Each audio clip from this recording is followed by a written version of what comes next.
Vous savez, le système d'adressage est bénéfique pour l'ensemble des secteurs. C'est un système transverse qui permet à tout le monde, à tous les usagers, de pouvoir en bénéficier. Je veux parler des services de sécurité, de la police, les hôpitaux, les ambulanciers, les conducteurs de taxi, la poste, etc., etc. Vous savez, dans les années à venir, pour les années à venir, l'essentiel du commerce se fera à travers le commerce électronique. C'est la raison pour laquelle nous avons voulu anticiper et permettre à notre pays de disposer d'un système d'adressage cohérent, bien entendu géolocalisé, afin que tous ceux-là qui ont besoin d'une adresse précise puissent en disposer à travers ce système-là. Le travail est en phase d'être terminé, sinon terminé pour la région de Dakar. Nous allons procéder au lancement très prochainement parce que nous avons déjà, en rapport avec le prestataire, testé les terminaux parce qu'en fait, il y a aussi une application qui sera embarquable à travers les smartphones. Donc tout ça, nous allons l'organiser pour permettre à nos concitoyens, par rapport à ce qui se passe aujourd'hui dans les pays développés, de pouvoir taper une adresse et d'y aller sans aucun problème.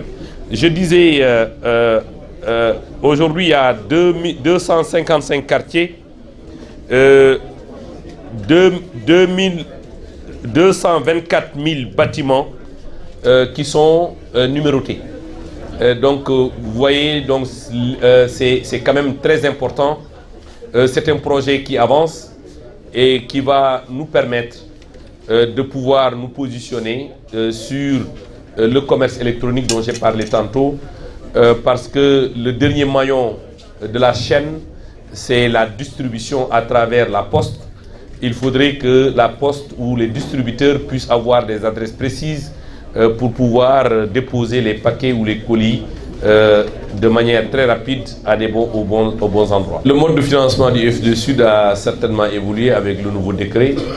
Je pense qu'il y a un nouveau décret qui vient d'être pris, qui organise le Fonds de développement du service universel. Nous attendons de pouvoir prendre connaissance de ce décret-là à fond, mais je pense que les besoins doivent nous orienter vers l'augmentation de cette assiette du Fonds de développement du service universel, parce que le Fonds de développement du service universel peut beaucoup aider dans le financement des projets qui vont développer de manière irréversible les technologies de l'information et de la communication. On a parlé du PUMA. Le PUMA, c'est également la desserte des services téléphoniques au niveau des zones frontalières.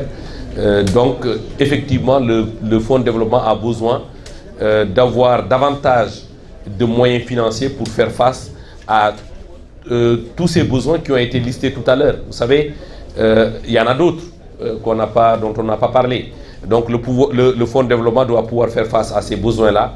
Et d'ailleurs, je pense que si, au regard de ce qu'on a vu comme bilan des 4 années d'existence effective du Fonds de développement du service universel, il y a quand même beaucoup de fonds qui ont été injectés dans le développement des technologies de l'information et de la communication, qui a permis aux autres secteurs tels que la santé, l'éducation, l'enseignement supérieur, les cases des tout-petits, de pouvoir mener à bien les politiques qui sont les politiques de leur secteur.